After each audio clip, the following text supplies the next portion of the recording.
selaku materi dalam kajian Jumat pagi pada hari ini. Yang saya hormati teman-teman serekan saya yang partisipasi dalam kegiatan rutin Jumat pagi.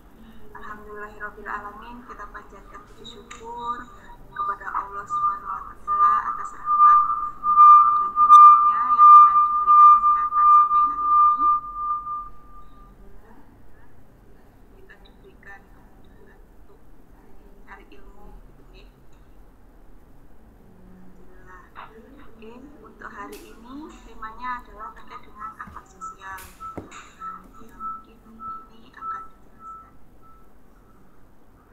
adab atau mungkin kiat-kiat akhlak sosial yang seharusnya yang baik itu seperti apa. Nanti tim bisa bertanya.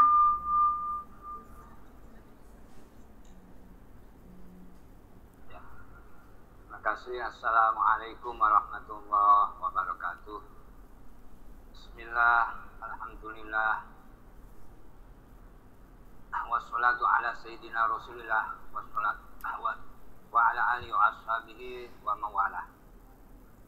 Alhamdulillah, rekan-rekan semuanya yang kami muliakan, alhamdulillah pada pagi hari ini kita bisa bertemu dalam rangka untuk kita bersama-sama mengkaji satu kewajiban kita, yaitu untuk menuntut ilmu.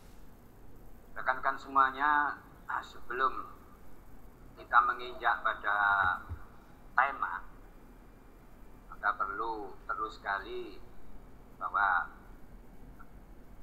kita merenungkan, kita mensyukuri sekaligus juga merenungkan kembali nikmat-nikmat yang Allah sudah berikan kepada kita, agar kita senantiasa menjadi orang-orang bersyukur, senantiasa ingat kepada Allah, yang alhamdulillah sampai sejauh ini kita diberi kesempatan untuk terus bertemu dalam rangka satu hal yang mulia, yaitu kita diberikan kemampuan, diberikan kesehatan, diberikan nikmat untuk bisa tetap mengisi kehidupan kita dengan hal-hal yang positif, yaitu ilmu.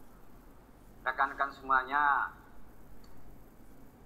sebagaimana tema yaitu tentang adab ataupun akhlak sosial, dalam hal ini hubungan kita antar sesama muslim ataupun juga dengan sesama manusia yang lain, bahwa khusus sekali yang terkait dengan sesama muslim.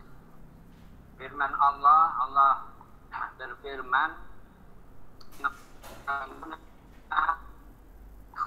bahwa orang-orang yang beriman itu bagaikan saudara.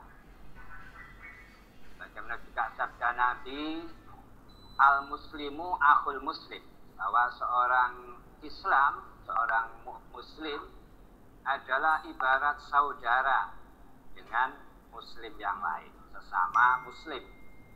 Jika sabda Nabi yang lain, sabda Nabi berikutnya bahwa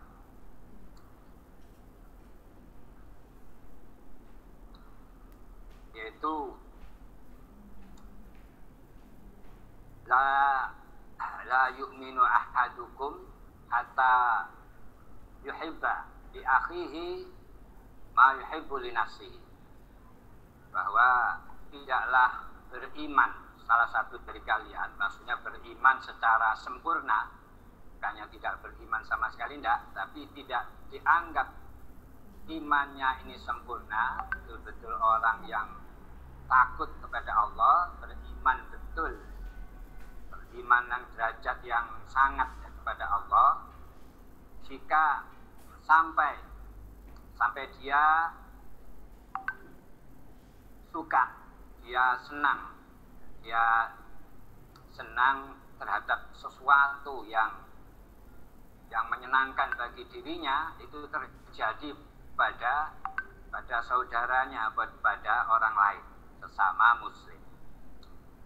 Artinya bahwasanya apa yang kita senangi ini kita juga senang terjadi kepada saudara-saudara kita sesama muslim. Begitu juga sebaliknya, apa yang tidak kita senangi maka tidaklah layak kita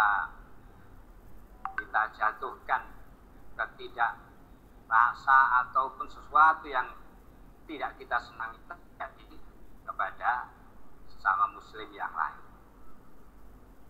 Rekan-rekan semuanya, bahwa di dalam tentang ukhuwah, ya, persaudaraan sesama muslim, tentang persahabatan, itu ada beberapa hal yang harus kita ketahui, bahwasanya persahabatan atau persaudaraan antara sesama muslim itu pertama harus dilandasi dengan adanya manfaat, minimal manfaat di dunia. Jadi ada manfaat di dunia maupun akhirat.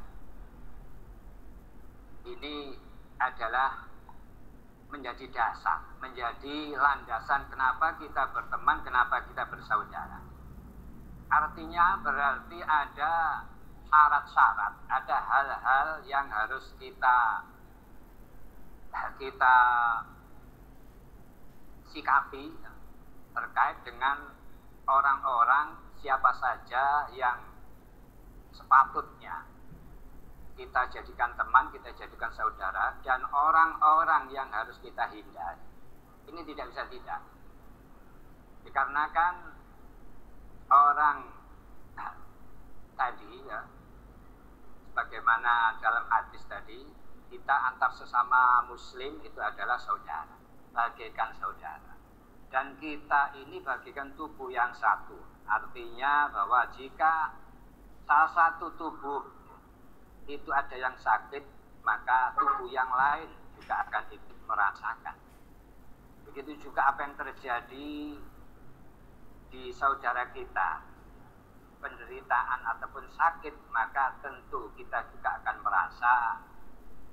merasakan juga, merasakan, ikut simpati, ikut merasakan sakit juga, artinya ikut bersedih, ikut memberikan simpati, ikut menolong dan sebagainya. Itu adalah satu hal yang mendasar, satu hal prinsip di dalam persahabatan atau pertemanan, hubungan kita dengan sesama muslim. Jadi hubungan kita dengan sesama muslim pertama tadi yang sudah saya sampaikan, bahwa kita berteman itu harus dilandasi ada manfaat. Ada manfaat terutama, ya, bagaimana di dalam kitab Hikam itu latas man la yunhiduka haluhu ilal akhirat ilallah, ya. Janganlah berteman kepada orang yang mana haliah ataupun tingkah lakunya itu tidak bisa membawa kita, tidak bisa semakin menjadikan kita dekat dengan Allah. Artinya kita berteman itu juga pilih-pilih, kita bergaul itu juga harus menjaga, harus punya prinsip, ya. Harus ada syarat-syarat yang harus kita jaga. Jadi kita berteman dengan orang-orang yang mana, terutama mungkin dari satu sisi kita paling tidak dari sisi duniawi ada yang kita bisa kita ambil. Mungkin kita berteman dengan si A, ya, karena si A itu punya keahlian tertentu yang mana bisa memberikan kita bisa memperoleh manfaat keahlian ataupun skill yang dimiliki si A ini akan bisa kita manfaatkan untuk menambah income, ya, kita, agar kita penghasilan kita bertambah, agar ibadah kita, ya, semakin semakin fokus, ya. Karena barangkali karena ketidakmampuan secara ekonomi dan sebagainya ini kadang-kadang seringkali menjadikan ibadah, yang menjadikan hal-hal yang sifatnya kewajiban kita untuk mendekatkan diri pada Allah itu kadang terpecah fokusnya. Jadi paling tidak itu ada sisi secara duniawi, tapi tidak duniawi saja, tapi yang mana duniawi tadi juga membawa kita kepada hal yang positif untuk lebih mendekat daripada Allah tadi. Nah, yang lebih bagus lagi yaitu ada baik sisi duniawi maupun sisi ukhrawi itu bisa kita peroleh. Karena saya berteman dengan Mas Ahmad misalkan, karena mungkin pribadinya ataupun akhlaknya bagus, ibadahnya misalkan, saya bisa meniru dan sebagainya. Ini adalah hal yang positif, hal yang membawa kita pada hal-hal yang positif yang menuju pada ukhrawi, pada manfaat pada diri kita. Oleh karena itu sudah jelas bahwasanya apa yang harus kita hindari yaitu kita berteman dengan orang-orang yang sama sekali jadi atau manfaat bagi kita sama sekali. Ibarat buah, ibarat pohon itu, pohon ini tidak memberikan keteduhan sama sekali, tidak ada pohon, tidak ada daun-daunnya, dan juga tidak ada buahnya. Jadi pohon ini tidak memberikan manfaatnya, ya. Ibarat keteduhan itu manfaat di dunia. Satu hal keteduhan itu kan gampang hilang. Ketika matahari menyinari, ya, di bawah pohon tersebut banyak, karena pohon ini banyak daunnya, maka otomatis di bawah pohon ini kita akan mendapatkan keteduhan, mendapatkan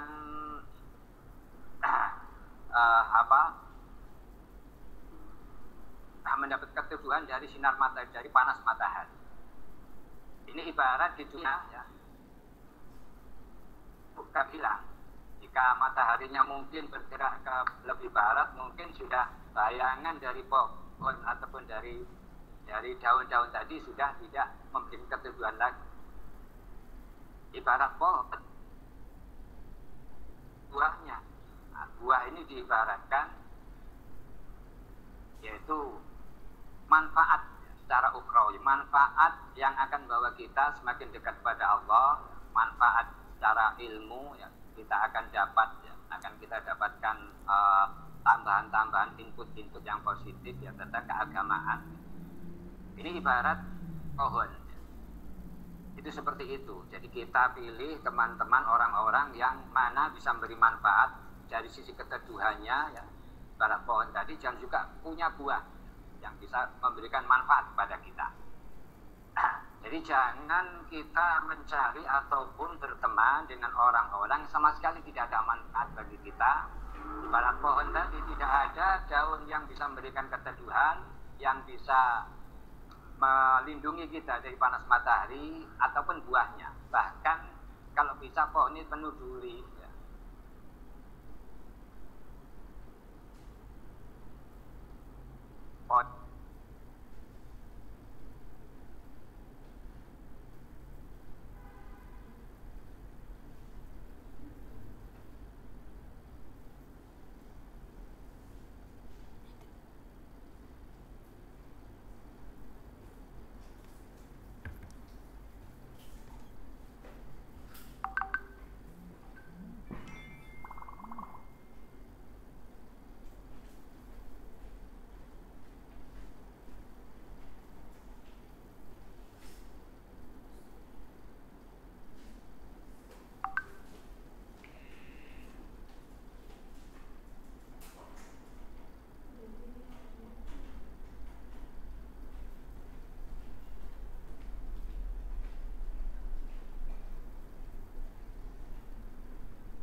Ya mohon maaf putus-putus ya jaringannya.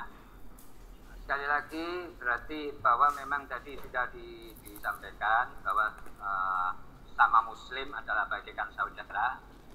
bahwa kita tidak boleh saling tidak boleh menyakiti ataupun kita harus bisa menjaga jangan sampai menyakiti sesama muslim yang lain. Nah ini kalau dikaitkan dengan tadi yang saya sampaikan bahwa kita harus pilih-pilih dalam berteman, itu beda lagi.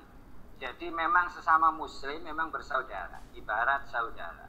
Memang kita tidak boleh, kita harus kita jaga untuk tidak melukai ataupun menyakiti sesama muslim apapun ya, baik secara dalam hal ya, dalam perkara ya, yang menurut orang sekarang ya, yang menurut orang sekarang ini istilahnya ghibah ataupun ngerasani. Ini yang paling mendasar, yang paling prinsip, ini harus kita jaga.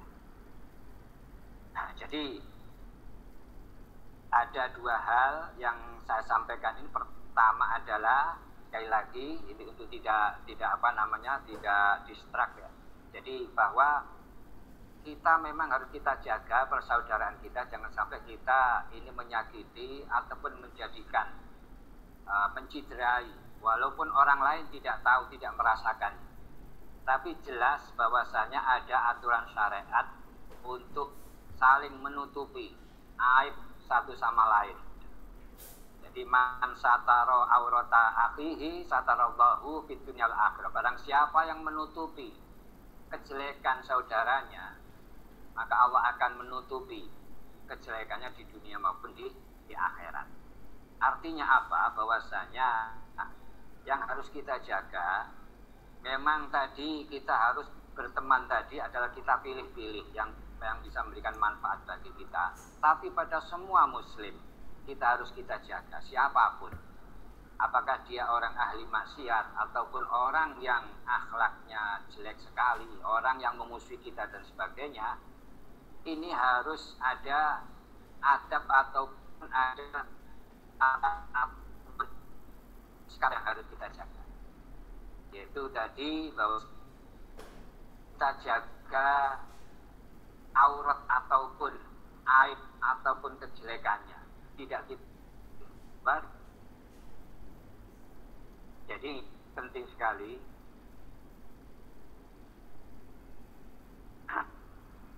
jadi rekan-rekan semuanya bahwa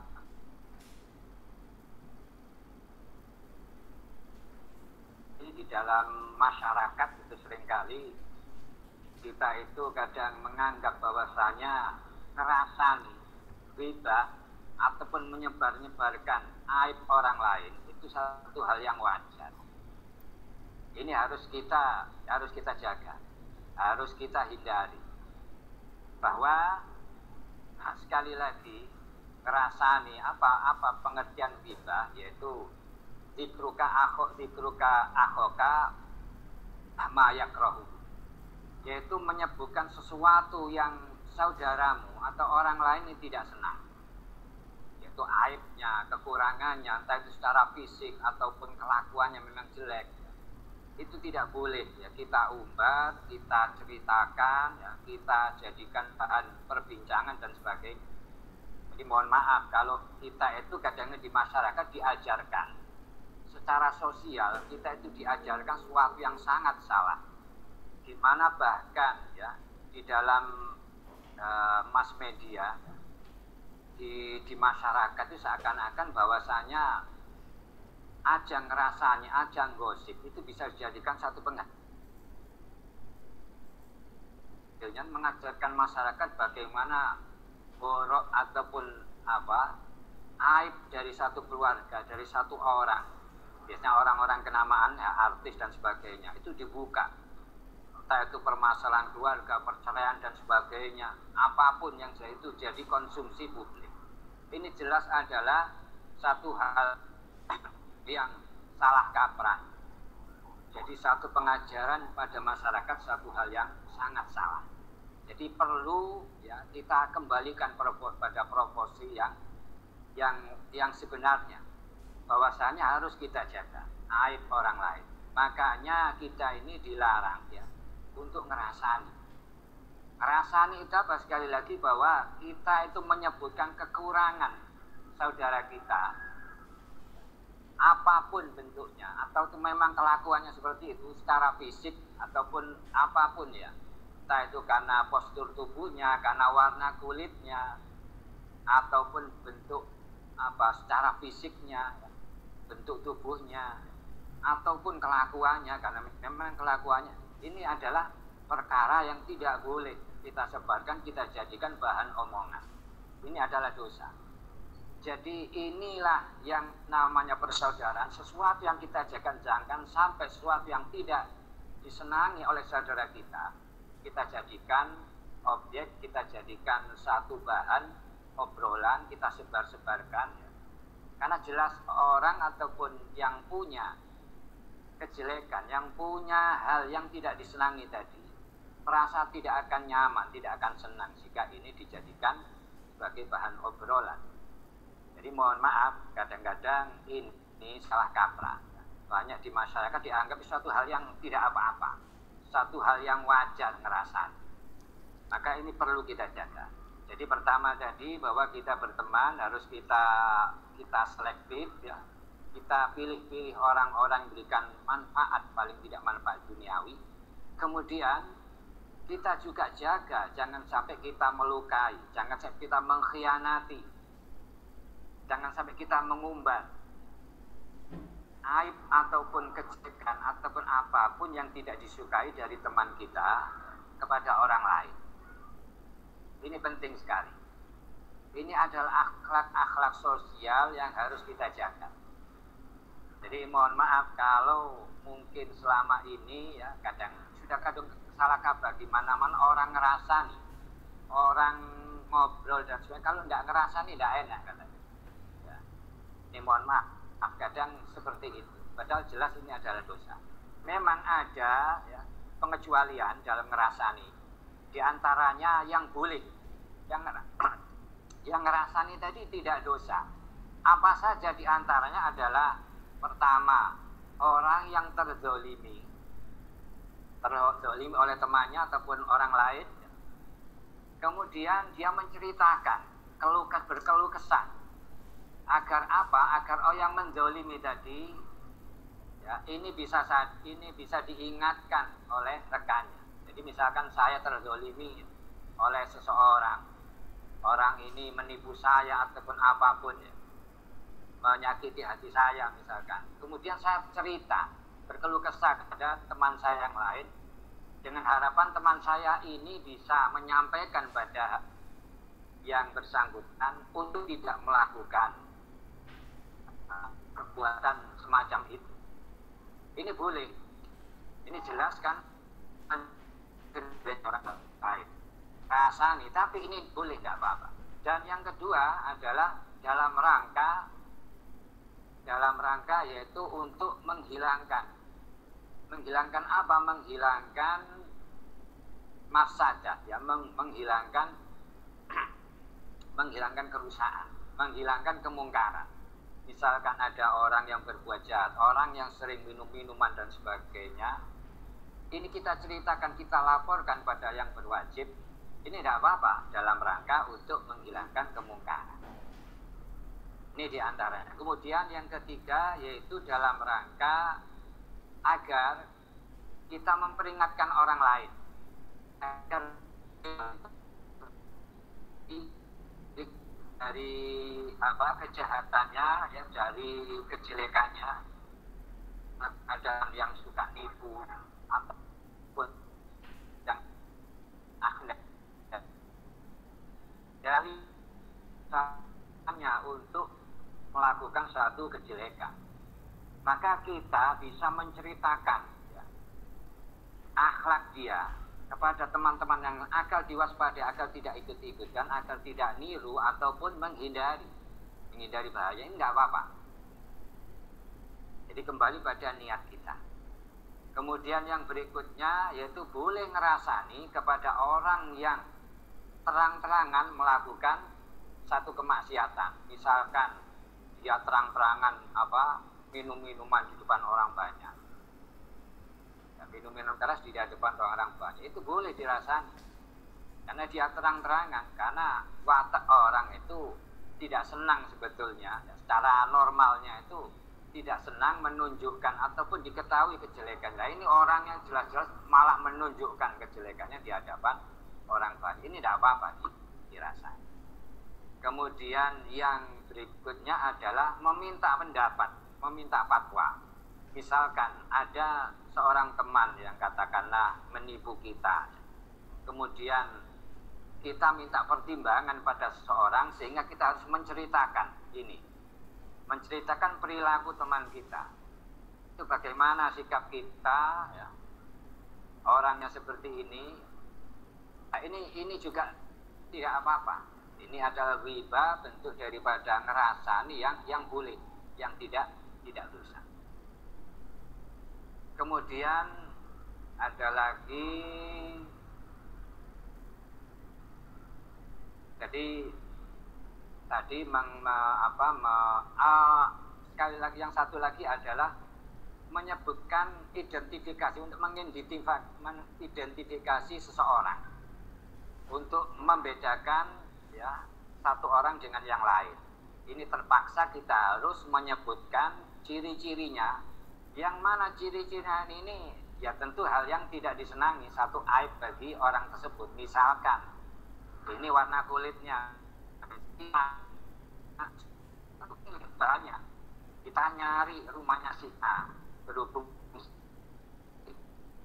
ada sebutkan orangnya, mohon maaf, yang kulitnya hitam, yang ini misalkan, sehingga kita untuk aib, hal yang terang. Dan dalam rangka itikaf. Ini adalah bentuk daripada riba atau dosa yang tidak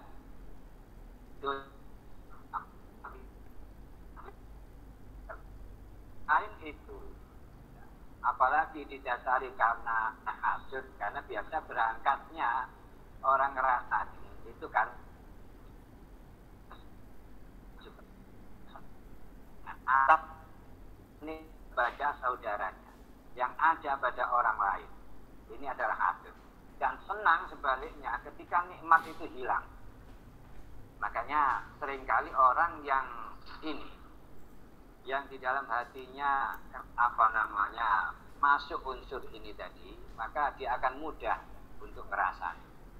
Jadi sekali lagi yang perlu dijaga bahwa jangan sampai kita mengkhianati, jangan sampai kita ini mengumbar ya, kejelekan ataupun fakta apapun ya, hal yang fakta ya, yang mana itu tidak disukai. Ini fakta, beda dengan jika memang itu bukan fakta, maka itu namanya fitnah, kebohongan. Itu lain lagi, lebih parah lagi. Jadi ini fakta yang tidak disukai, yang kita sebarkan, yang kita obrolkan, yang kita jadikan bahan omong, kita ceritakan. Ini tidak boleh. Namanya mengkhianati saudara kita, membuka aib saudara kita, ataupun melukai, menceritakan hal yang tidak disukai oleh saudara kita. Maka ini yang harus kita jaga, akhlak-akhlak semacam ini. Samping tadi, kita juga berteman, kita pilih-pilih. Jadi kita pilih orang yang akhlaknya baik, ya, akalnya bagus. Akalnya bagus maksudnya apa? Yaitu dia bisa membedakan mana perkara-perkara yang baik, yang bisa memberikan manfaat, yang harus dihindari, yang bagus. Itu bisa menempatkan diri. Ini adalah orang yang berakal. Beda dengan ada orang yang bodoh. Bodoh itu bukan karena IQ-nya, tapi orang ini tidak tahu mana yang baik, mana yang harus dilakukan, mana yang harus dihindari. Ini bahaya. Jadi berteman dengan orang yang bodoh itu malah merugikan kita. Jadi kadang-kadang orang yang bodoh ini maksudnya bukan orang yang tidak sekolah ataupun punya IQ yang rendah, tidak. Tapi orang bodoh ini adalah orang yang tidak bisa membedakan mana yang memberikan manfaat, ya, mana yang baik, ya, mana yang seharusnya, ya, yang harus dia tempatkan. Seringkali kadang-kadang kita berteman dengan orang yang bodoh, itu justru malah merugikan kita. maksudnya mungkin si teman yang bodoh ini mau menolong kita, justru malah karena dia tidak tahu mana yang bagus bagi kita, ataupun dia tidak bisa membedakan mana yang baik ataupun jelek, sehingga maunya menolong kita tapi malah menimpakan kesulitan kepada kita. Ini adalah orang yang bodoh. Jadi kita pilih kriterianya orang yang berakal, akalnya bagus, tidak orang yang bodoh, punya akhlaknya baik. Jadi yang tadi punya kriteria akhlak yang baik dari sisi ramah, dari sisi ramahnya ataupun dari sisi hubungan dengan Allah.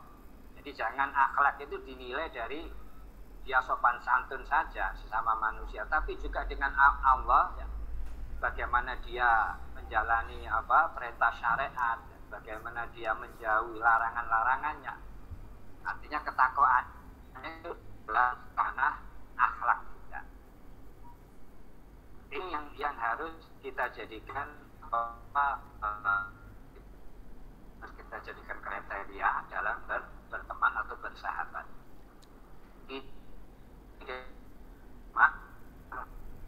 Kita bisa mengambil manfaat dari pertemanan tersebut, yang mana tentu kriterianya adalah orang yang tadi berakal, bukan orang yang punya akhlak baik.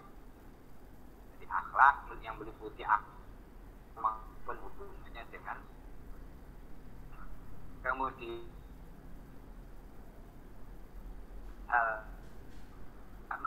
teman kita, hubungan kita dengan sesama muslim karena adalah saudara kita, ya. Dan misalkan yang paling sederhana yaitu menceritakan aib ataupun kekurangan, aib atau kekurangan. Karena kalau ini kita bisa menjaga, maka yang lainnya yang istilahnya itu menyakiti secara verbal, menyakiti secara fisik, maka ini akan lebih terjaga. Kalau ngerasani saja ini bisa kita jaga, maka yang kadarnya lebih tinggi, menyakiti secara verbal atau secara fisik, maka akan bisa lebih kita jaga. Kalau yang paling sederhana saja bisa kita jaga.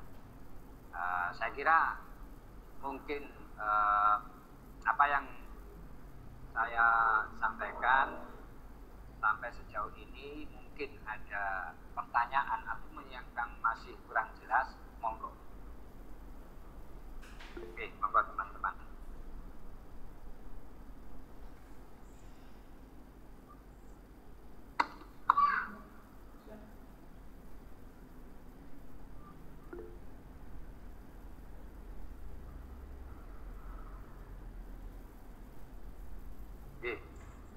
Halo Ustaz. Ya. Assalamualaikum. Ya. Waalaikumsalam warahmatullahi wabarakatuh. Oke, monggo.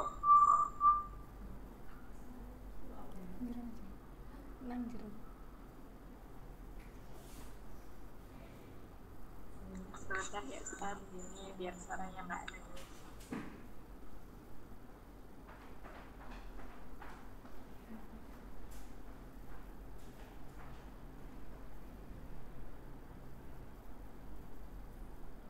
Ustaz, ini saya izin bertanya.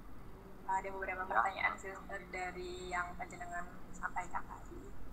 Yang pertama Ustaz, kalau tadi kan jenengan mengatakan kalau kita itu harus milih dalam bergaul, yang artinya kita harus memilih orang-orang di sekitar kita itu memiliki manfaat lah yang bisa kita ambil gitu ya Ustaz. Ya.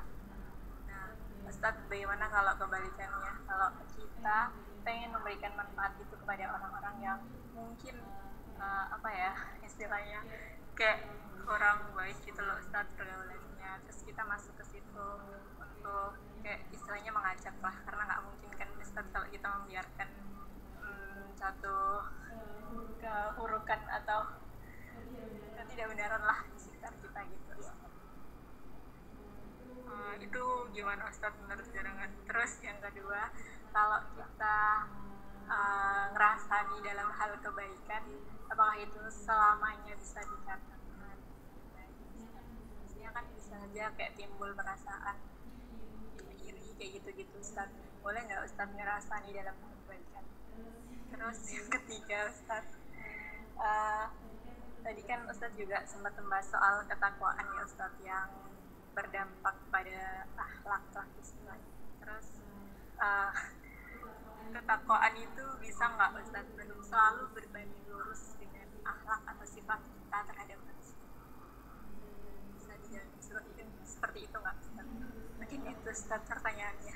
Ya. Terima kasih. Ya, sama. Ya, jadi pertanyaan pertama tentang ini bukan berteman tapi hubungan kita ya. Jadi pertemanan beda ya. Pertemanan kita memilih teman, kita memilih sahabat, kita memilih saudara, itu harus punya kriteria orang yang bisa memberikan manfaat kepada kita. Orang yang punya kriteria semacam itu adalah orang yang berakal dan punya akhlak yang baik. Kemudian ini pertanyaannya adalah hubungannya dengan orang yang tidak baik secara akhlak, ataupun mungkin orang-orang yang ya katakanlah butuh untuk kita dakwahi, orang yang perlu ya dapat perhatian kita agar bisa kita bimbing, katakanlah demikian. Maka ini dalam ranah seperti ini beda lagi, bukan persahabatan ataupun ukhuwah, tapi ini adalah hubungan.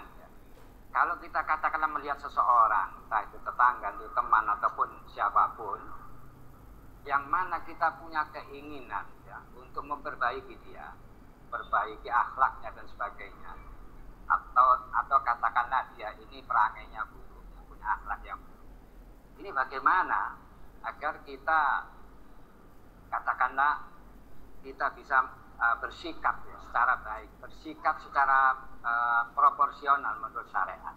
Tidak barang tentu kita itu punya kewajiban yang namanya amar ma'ruf nahi munkar. Artinya selama ya, orang tersebut bisa kita nasihati, maka harus kita nasihati. Selama bisa dinasihati, selama bisa menerima ataupun bahkan bisa berubah, karena itu maka wajib kita berikan nasihat. Misalkan kepada adik-adik kita ya, ataupun kepada anak didik kita, maka itu satu kewajiban. Jika ada anak didik kita ya, yang mana kelakuannya tidak baik, yang mana itu akan menjadi tanggung jawab kita ya, untuk membenahinya, maka harus kita berikan nasihat. Ataupun kepada siapapun, itu selama bisa diterima, sekiranya bisa diterima ya, sekiranya bisa berubah. Tapi ada kalanya juga orang itu bisa menerima tapi tidak berubah. Maka ini adalah juga satu hal yang baik kita sampaikan, walaupun tidak jamin ataupun kita tidak ada jaminan orang pun mau berubah, itu bisa kita sampaikan. Atau ada lagi yang tipenya dinasihati ya tidak menerima, justru malah marah-marah, mungkin terjadi permusuhan, maka sebaiknya tidak kita lakukan. Kita hanya istilahnya itu ingkar bil qalbi. Kita tidak setuju, kita tidak senang atas kelakuannya, itu dalam hati saja ya. Ya Allah, saya tidak senang ya dengan kelakuan teman saya ini. Itu ada ingkar bil qalbi. Karena ditakutkan jika kita tadi memberi nasihat ataupun ya katakanlah memberikan peringatan dan sebagainya, malah akan tidak karu-karuan, mungkin timbul permusuhan ataupun bisa membahayakan kita. Kemudian yang kedua pertanyaannya, jadi itu adalah kita ini hubungan kita di masyarakat itu kan macam-macam ya. Jadi makanya kalau bersahabat maka perlu yang nama sahabat itu jelas harus ada manfaat dari persahabatan tersebut. Tapi kalau sekedar komunikasi, sekedar berhubungan sosial di dalam masyarakat, maka ada beberapa tipe-tipe masyarakat ya. Orang-orang yang katakanlah tadi akhlaknya jelek ya. Ya tentu kita jauhi, dalam arti bukan kita musuhi begitu saja. Jelas kita tidak senang. Kita tidak senang dengan kelakuannya. Itu jelas harus kita tanamkan ataupun harus kita punya sikap kita tidak senang dengan perilaku. Tapi bukannya terus kita itu memusuhi dalam arti kita itu sombong terhadapnya, kita itu jijik terhadapnya, enggak. Tapi ada tugas juga bagi kita, yaitu bagaimana akan mengingatkan orang-orang tersebut sekiranya bisa diingatkan. Tapi kalau tidak memungkinkan, maka tidak mengapa. Jadi makanya kan tadi minimal kita itu ingkar bil qaul. Itu hubungan kita dengan masyarakat. Ada lagi orang yang lebih dari itu, ada orang istilahnya itu ahli bid'ah. Ahli bid'ah ini, mohon maaf, ahli bid'ah ini adalah orang-orang yang punya pemahaman sesat, yang mana seringkali mengajak orang lain untuk membawa orang lain pada kesesatannya. Ini juga bahaya dan ini harus kita hindari, dan kita juga punya sikap. Kita harus punya patokan bahwa orang seperti ini tidak boleh kita sikapi, kita bersikap ramah, ya. Kita memberikan kegembiraan, ya. Kita menghormati dan sebagainya. Ini tidak boleh. Kenapa? Karena berbahaya. Agar orang lain ini tidak ikut-ikutan, tidak ketularan. Orang lain tahu bahwa dia itu punya kepercayaan, punya keyakinan yang salah. Tuh. Kemudian yang kedua, saya lupa lagi. Yang kedua,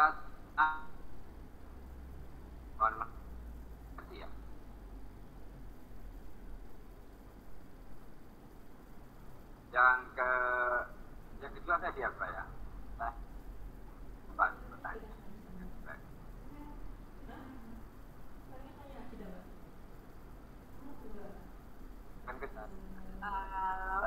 Ustaz, ya mohon maaf Ustaz, pertanyaan yang kedua itu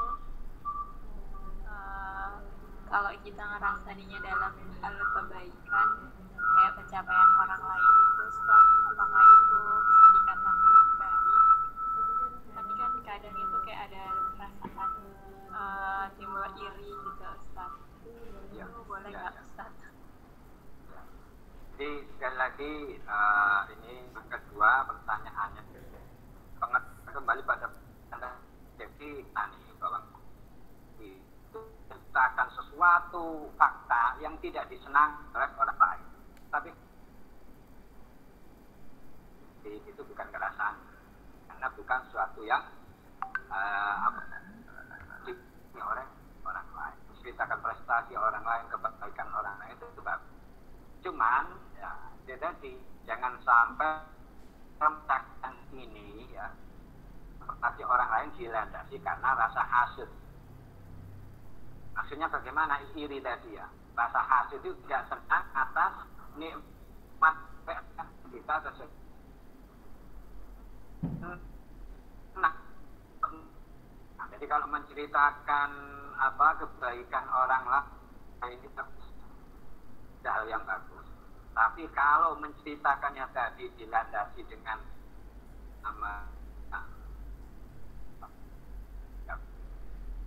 misalkan katakanlah ada teman kita ini yang dapat prestasi, dapat nikmat, misalkan bisa kita ceritakan, tapi ada sesuatu yang kita bumbu dengan lagi bisa menjurus benar dan sebagainya. Ini jelas. Jadi sekali lagi bahwa yang namanya tani itu adalah menceritakan sesuatu yang tidak disenangi. Tapi kalau yang baik, positif itu baik-baik saja, bukan termasuk perasaan. Yang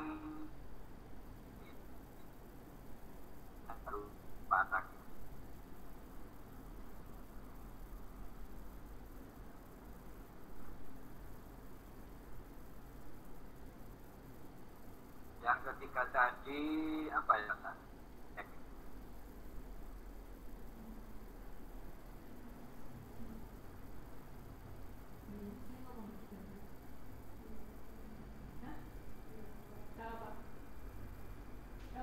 Ya apa yang ketiga?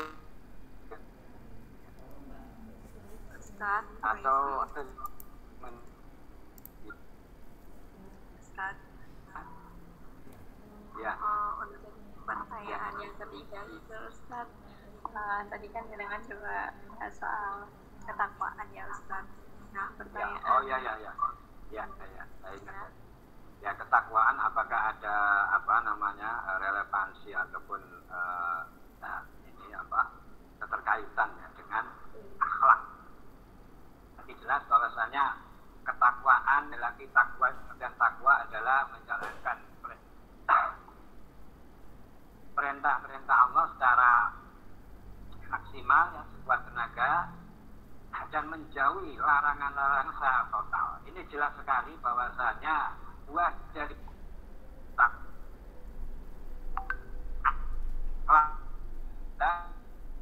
harus dilaksanakan. Jadi dalam pengertian takwa. Jadi takwa ini adalah suatu yang sederhana untuk diucapkan, tapi itu hal yang berat. Kenapa? Karena melaksanakan perintah Allah semaksimal mungkin, sekuat tenaga, dan menjauhi secara total larangan-larangan. Ya otomatis ya. Kalau dikatakan sebenarnya itu luar biasa. Tidak bisa bertakwa betul kalau akhlaknya jelek. Karena apa? Karena dengan akhlak jelek tadi berarti menunjukkan dia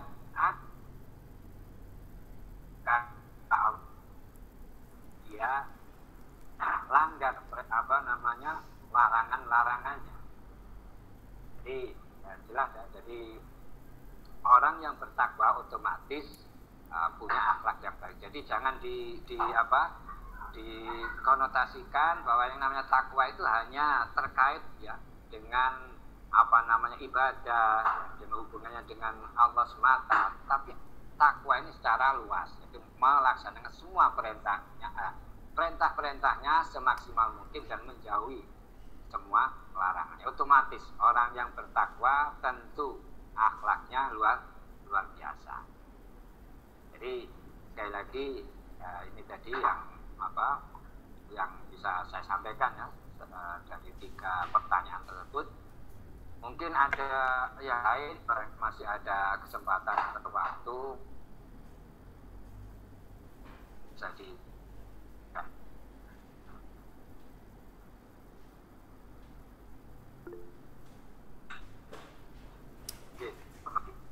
Ya, halo, assalamualaikum.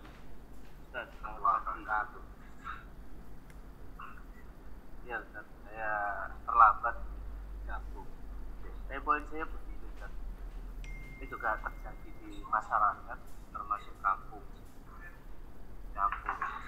bisa mungkin Ustaz, sama beberapa masyarakat. Beberapa orang ya yang saya sebut mungkin paham ya secara agama, dan beberapa orang juga mungkin kurang paham secara agama. Kenapa mereka itu seperti terkotak-kotakkan gitu? Jadi saya melihat fenomena ini ya juga tidak di Jawa saja, bisa di Sumatera itu juga seperti itu. Jadi apa memang ibarat orang yang mungkin paham secara agama, secara organik akan mendekati atau dapat praktek dengan orang-orang yang sejalan, dan orang yang tidak sejalan akan masuk ke magnet orang yang tidak sejalan. Dan ini akhirnya kan di beberapa masyarakat komunikasinya tidak jalan. Jadi tidak benar-benar kalau kita ngadain pertemuan apa gitu, mereka seperti ngegrup. Dan akhirnya bahasanya kalau ini ada hal yang mungkin kepentingan bersama, jadi satu sama lain itu kurang mendukung atau ibaratnya gembosi ya. Jadi satu diamanai, yang satu gembosi, dan kurang lebih hampir sama seperti itu. Ini fenomena kita di masyarakat. Kalau kita lihat dari sudut pandang ya, kalau kita nggak ngomong kekuasaan ya, agamanya nggak ngomong politik, tapi agama ini bisa jadi kayak seperti bagian gitu untuk memisahkan hal-hal seperti ini. Gimana tanggapan dengan Ustaz? Jadi bahwa intinya persaudaraan persekutuan itu ada muncul dari hasil ataupun buah daripada akhlak yang baik. Jadi jadi al-ukhuwah yang al-ukhuwah min husnil khuluq. Jadi persaudaraan, persatuan itu adalah timbulnya ataupun berangkatnya itu dari akhlak yang baik. Tapi sebaliknya atafarruq min su'il khuluq, bahwa sebaliknya perpecahan, ketidakbersatuan, tercerai-berai itu adalah berangkatnya karena adanya dari sisi akhlak yang jelek. Itu sudah menjadi satu prinsip. Ini kalau diterangkan mungkin agak panjang, tapi paling tidak di sini bahwa yang namanya juga faktor watak manusia itu dalam hadis Nabi al-arwah junudul mujannada, bahwa roh manusia, hati manusia, jiwa manusia ini akan saling mendekati magnet satu dengan yang lain, yang mana ada kesamaan. Jadi orang yang baik, yang akhlak yang baik akan berkumpul dengan baik, orang yang jelek akan berkumpul dengan yang jelek. Ya, permasalahannya di masyarakat ini, kalau prinsip agama, kalau syariat ini tidak dipegang, kalau tidak dipelajari, kalau tidak dikaji, maka selamanya akhlak, pengajaran akhlak yang baik ini akan sulit bisa diaplikasikan karena ketidaktahuan masyarakat. Yang terjadi karena adanya kesenjangan, karena adanya akhlak-akhlak yang baik, maka sulit untuk terjadi bersatu ataupun saling mengasihi satu sama lain. Jadi kuncinya memang di situ pada akhlak, dan akhlak itu adalah berasal ataupun timbulnya dari bagaimana masyarakat ini dalam memahami atau dalam minat untuk mengkaji agama. Ini memang muaranya di situ. Nah, untuk sekarang bagaimana jika terjadi semacam itu, maka jelas karena watak manusia ini saling ada magnet tadi disebutkan Mas Kiki tadi, itu arwah junudul mujannah, bahwa watak manusia itu akan saling berkumpul yang ada sejenis, yang ada kemiripan satu dengan yang lain, secara disadari atau tidak. Maka ini adalah fakta.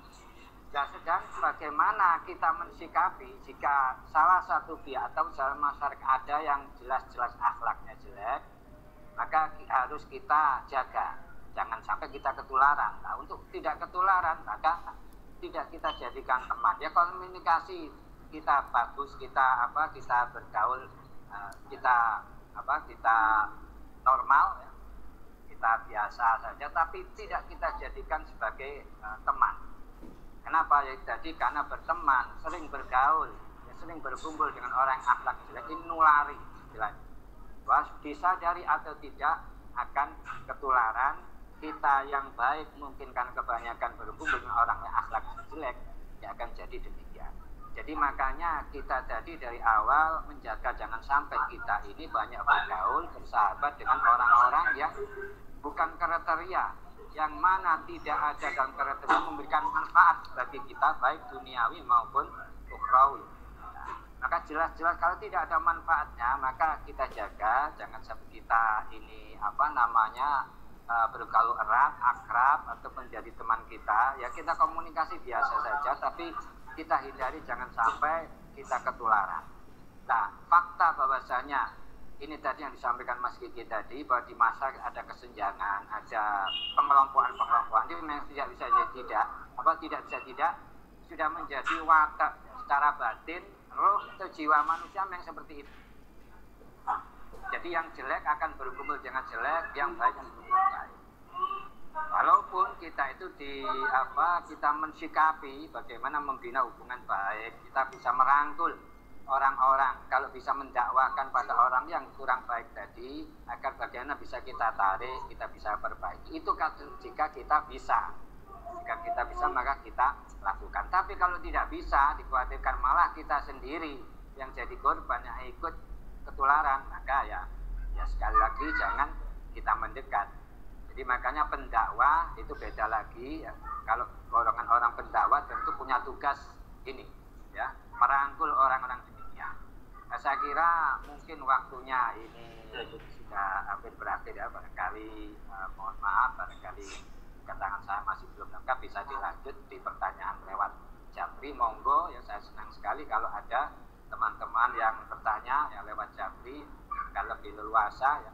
Dan juga mudah-mudahan walaupun yang sebentar yang kita bahas ini bisa memberikan manfaat, walaupun mungkin ada ganjalan-ganjalan, monggo tadi sekali lagi bisa disampaikan pertanyaan-pertanyaannya. Mungkin kita tutup dengan kita baca bersama-sama saja wal asri ya, karena Al-Fatihah. A'udzubillahi minasyaitonir rajim. Bismillahirrahmanirrahim. Wal asri innal insana lafi khusr illal ladzina amanu wa 'amilus solihati wa tawashaw bil haqqi wa tawashaw bis sabr.